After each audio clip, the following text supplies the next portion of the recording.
Happy Wednesday, everybody. Happy hump day.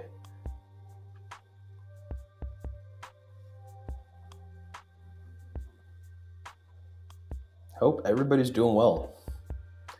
World Diabetes Day was yesterday, and we're going to do a little bit of reaction to this. National Diabetes Awareness Month has been going on this month too, so making sure we get that all continue to be tied in here. Today's show is going to be special to our neck of the woods, our New Mexican citizens. So let's get this thing fired off without further ado. Good evening, beautiful minds and compassionate hearts. I'm Dr. Joaquin Acosta, your guide on this enlightening journey through the world of healthcare, wellness, and community empowerment. Welcome to tonight's episode of the Know Your Pharmacist live stream. As CEO of PharmTrue and a dedicated community pharmacist, my mission is to bridge the gap between knowledge, action, science, and soul. Tonight, we're diving into a topic that touches many lives in New Mexico and beyond, the complex world of diabetes. We'll explore innovative paths to prevention, management, and holistic wellness, bringing not just information, but inspiration. At PharmTrue, we believe in the power of community, innovation, and the relentless pursuit of health for all. And tonight, we're not just discussing challenges, we're celebrating solutions, fostering hope, and cultivating a landscape where health is not just a possibility, but a promise. Together, we'll uncover the latest advancements in diabetes care, from groundbreaking technology to the age-old wisdom of cannabis treatment. So we'll hear the real stories from those on the front lines, and we'll brainstorm ways to transform these insights into actionable change in your lives. Ready? So let's connect, collaborate, and create a healthier future. Guys, your engagement, questions, and stories are what make this journey so rewarding. So be sure to share it. Thank you for joining me tonight. Let's make this an unforgettable experience filled with learning, empowerment, and a shared commitment to wellness. Remember, every step we take together is a step towards a healthier world. Let's begin this adventure with open minds and hopeful hearts. Welcome to the Know Your Pharmacist live stream. Excellent. Guys, starting with our Pharmacist Frontline, Diabetes Awareness Month. So check this out.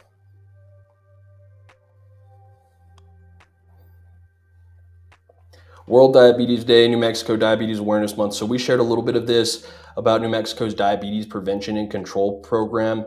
So, some of the shocking stats here that lead you into why we really need to dial this thing in and make sure everybody in the state knows our resources there, guys, becomes very important because of this snapshot of diabetes in the state of New Mexico. So diabetes in 2017, 220,000 New Mexico adults had diabetes. 8 in 10 were aware of it. Diabetes is the 6th leading cause of death in New Mexico. Pre-diabetes in 2017, 549,000 New Mexico adults had pre-diabetes. Only 3 out of 10 adults with pre-diabetes were aware of that. So think about that. 6 out of 8 adults there, 8 out of 10 adults aware that they actually had diabetes, and then 3 out of 10 adults aware that they had pre-diabetes. So again, that age range of pre-diabetes is definitely going to be within your probably 20s to 50s and 60s. Granted, sometimes a little ahead of that too, but oftentimes there, where are we getting our primary care? Are we getting it? Are we acknowledging it? What kind of things are really playing into that? Anyways, New Mexico, we are guilty as charged. So, right, showing about the healthcare burden our state faces, $2 billion a year in diabetes costs. Our estimated costs in 2017, 673 deaths were listed as diabetes being primarily the cause. The medical costs for people with diabetes are more than twice as high than for people without it. Makes sense, but really. And then, so not only that, what else is even worse about diabetes? People who have diabetes are at a higher risk of serious health complications, right? Being blindness, kidney disease, heart disease, stroke, loss of toes, feet, or legs, which is serious stuff, and it really happens, like more than you guys would even realize, right? So let's break this down into the types of diabetes. Type 1 diabetes, body does not make enough insulin, right? That is basically you're born with it, and you'll find out at some point in your life when you start losing a lot of weight and a lot of other things start happening. Anyways, can develop at any age, and there's no known way to prevent it in adults. Type 1 diabetes is about 5% of the diagnosed cases. The other 95% can develop at any age, and about I mean, there's not a percentage, but type 2 diabetes is generally reversible for most people. So again, only you got 95% of the diabetes insulin resistance developed, because we are beating our own bodies up, is actually a reversible thing. So it's pretty cool to really know, to educate and empower about, but truly getting to that point and getting through that threshold is the harder part, right? I guess the average job would just be take your medications on time and go to the doctors. The above average job would be do all your non-pharmacologicals, start improving your diet, lifestyle modifications, exercising, so on and so forth, and really trying to reverse diabetes, because it's reversible for type 2, guys. 95% of the diabetes risk factors for type 2 diabetes: being overweight, having a family history, being physically inactive, being 45 and older. New Mexicans, we are, terrible, right? You've got 220,000 New Mexicans with diabetes, right? There's probably just over 1 million people in the state, maybe, if we're lucky. So again, we know it's like 14% or so are diabetic in this state, and that might be type 2, but guys, geez. So the state of New Mexico has come out with some resources here that I want to be able to share with you guys, as we do share the, alarming statistics here. However, there's things that can be done about it. And what I really like about it, showing you guys here, the New Mexico Department of Health Diabetes Prevention and Control Program. I'll go ahead and put that here in the show notes.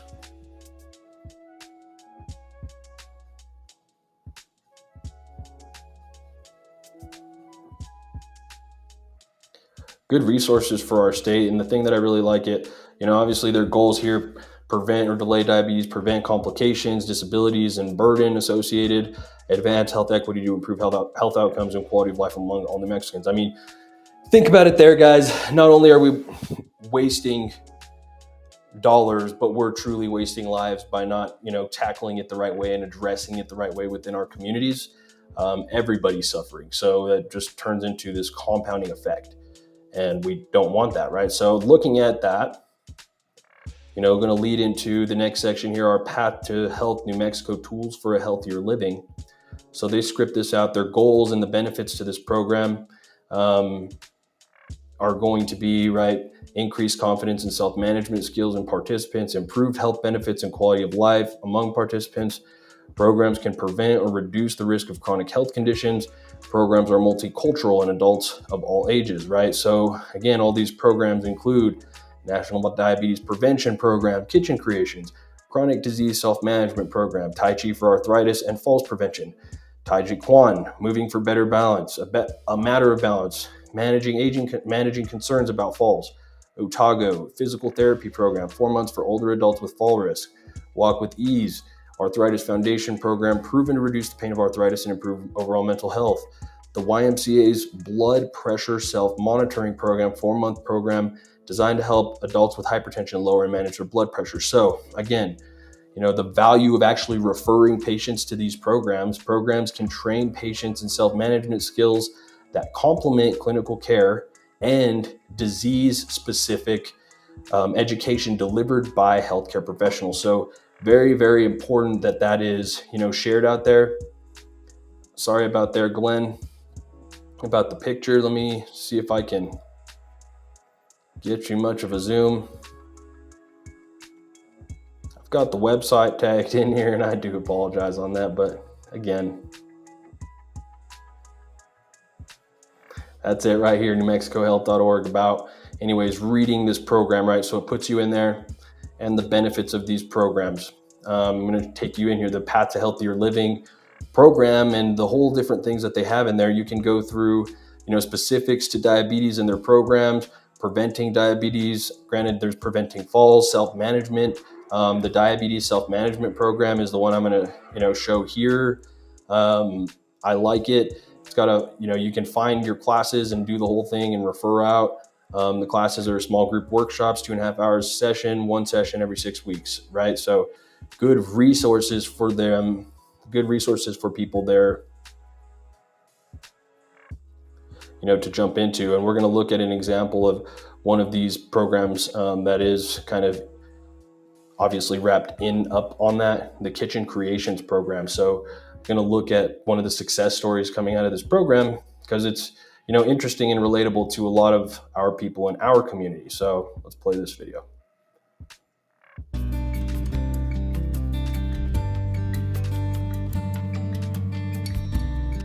Yo sé que tenía el diabetes y tenía, pero nunca me puse a pensar en cuidarme de la comida, en cuidarme de no tomar, hacer el ejercicio. Ejercicio sí he hecho todo el tiempo, eso sí, pero lo demás no. Y llegó el tiempo de que tuve que pagar las consecuencias.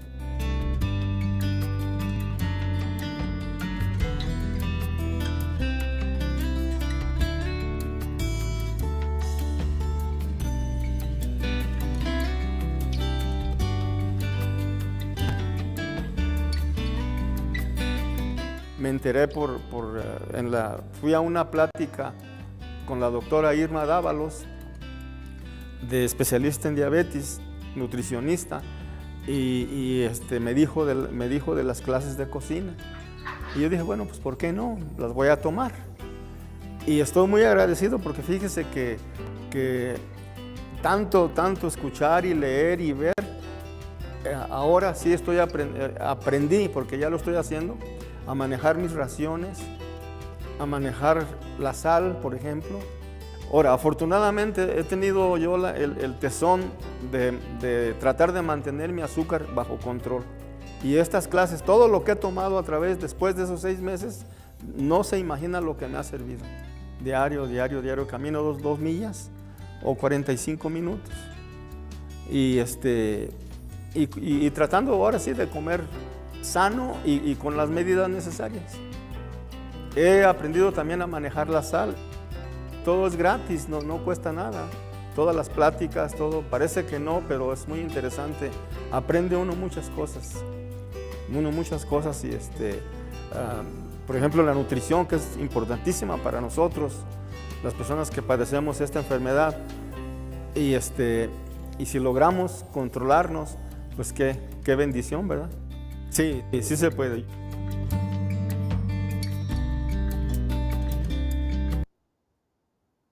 So pretty cool take home point there. Granted, guys, if you don't understand Spanish, you got to read those subtitles there. But he was able to get control of his diabetes. And how many people here, are New Mexicans that probably don't speak English, may not even have been born in the States and got diabetes and don't know how to manage it. And all it takes is a little bit of education in the right framing, to get anybody managing their condition and knowing the impacts of doing it right versus doing it wrong. And a lot of the times getting to that point of understanding and getting through whatever barriers that patients might have to actually getting that understanding is really the magic about that whole thing. So cool deal.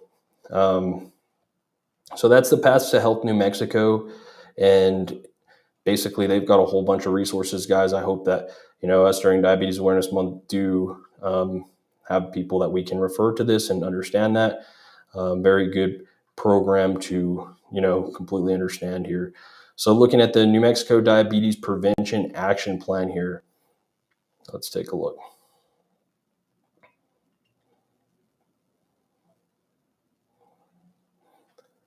So action plan to guide and scale and sustain the National Diabetes Prevention Program in New Mexico. This was from 2019. So kind of a little bit of a review over this, guys.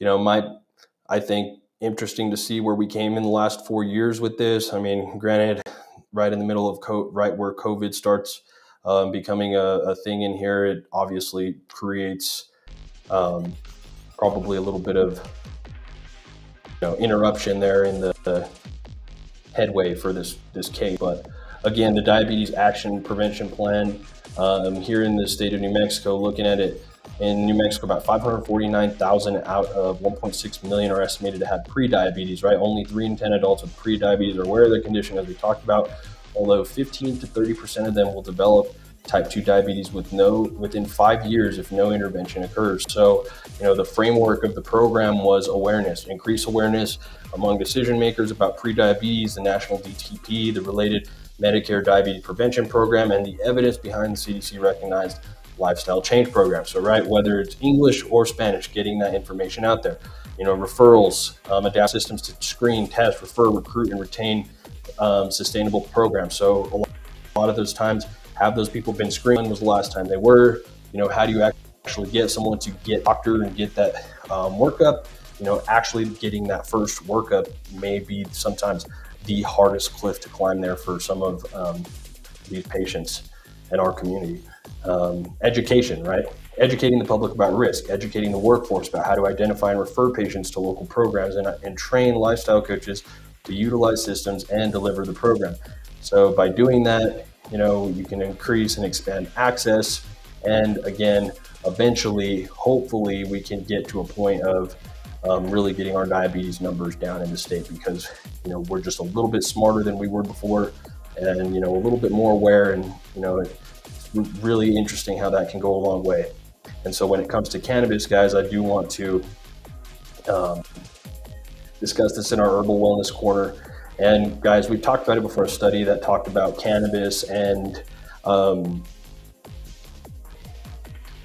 diabetes, and cannabis generally being more associated with lower body weight and less associated with diabetes. Great.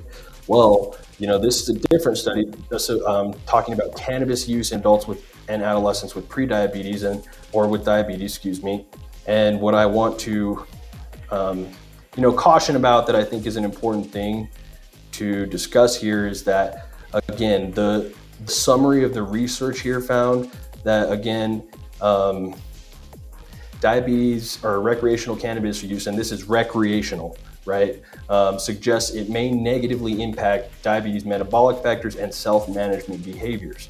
So where you look at that, what does that mean? The safety of recreational cannabis use has not been demonstrated, whereas regular cannabis use is associated with worsening glycemic control, more diabetes-related complications, and poor self-care behaviors such as adequate glucose monitoring, adherence to medications, and compliance with dietary and physical activity recommendations for people living with both type 1 and type 2 diabetes. So again, that's the be careful factor there for you guys. If you do have diabetes and you are wanting to use cannabis, right, are you using it thoughtfully? Are you using it to help manage some of your chronic, illness or whatever that may be?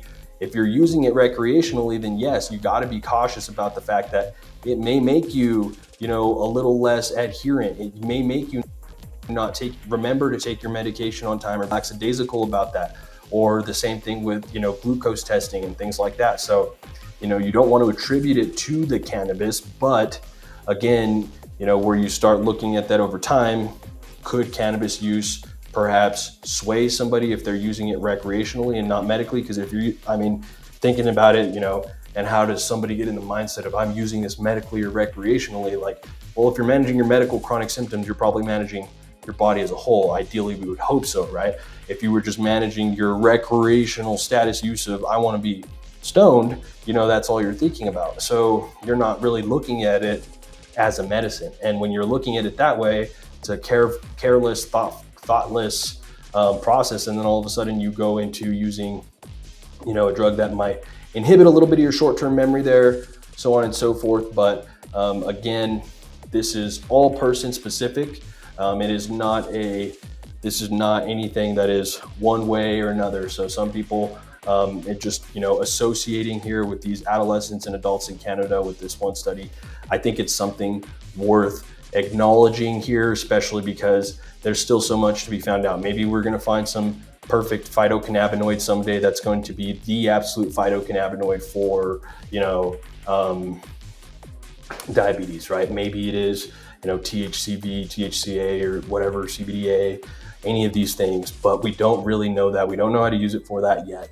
And so we want to caution, our diabetics in the state of New Mexico, especially where cannabis is recreational and so on and so forth. You don't want to be in a position where you're like putting yourself in a position to be extra careless and on a consistent basis, right? And then all of a sudden diabetes starts getting worse and you're not managing it. And that's not the medicinal way to approach it, for sure. But again, it's just, I would frame it like that so that somebody who really does have diabetes and does think about it that way doesn't feel shamed by the fact that they want to use cannabis, right? Or they want to use cannabis to feel a little better. That's not something that's turning into, like, you don't want recreational to be tagged with something like that. So that's where, it's a very careful line to toe. All right, so moving on, guys, with the community spotlighting the Southern New Mexico diabetes outreach. These guys do awesome work for all of our community down here in terms of trying to take care of diabetes and tackle diabetes. Do appreciate these guys here for all of what they do. I hope everybody does, use them. If you're a healthcare facility and you're not collaborating with them in some way, I think, you're missing out. If you're part of your community, your dollars are spent going into a good place here, for sure, because they are out there trying to, go out there and give that free testing, glycemic control. They want to show people, what it really means to have diabetes and how to manage it. So they will get out there and get in front of you. They probably have been, and you may not even know it yet. And so I definitely support this organization here in honor of World Diabetes Day yesterday. We want to make sure we acknowledge that today for sure. These guys are working 365 days a week anyway. So that's definitely how that goes. All right, let's top this thing off. Our Men's Health Minute tonight, guys. Jumping in. Got the Keck Medicine of USC here. Just wanted to show you guys the reminder again for our men. The reason, if any reason you want to go get checked, guys, men, in your Men's Health Minute, any reason. Type 2 diabetes doubles the risk for having low testosterone. When the male hormone drops, it results in symptoms such as low energy, muscle loss, depression, sexual problems, low libido, and ED, erectile dysfunction. So again, why would you, think about it. Most guys would go to the doctor to try to increase their libido or their energy levels, or to, be able to, do the thing. But, would you go to the doctor to check your diabetes to make sure you never get there in the first place? Whether or not you do or don't, now's the time to think about it and change it for sure. So that's what we're talking about, acknowledging that today. Otherwise, guys, that's going to be it for us tonight. I hope you guys have a great evening and everything. So have a good evening, rest of your night, and we will find you guys tomorrow.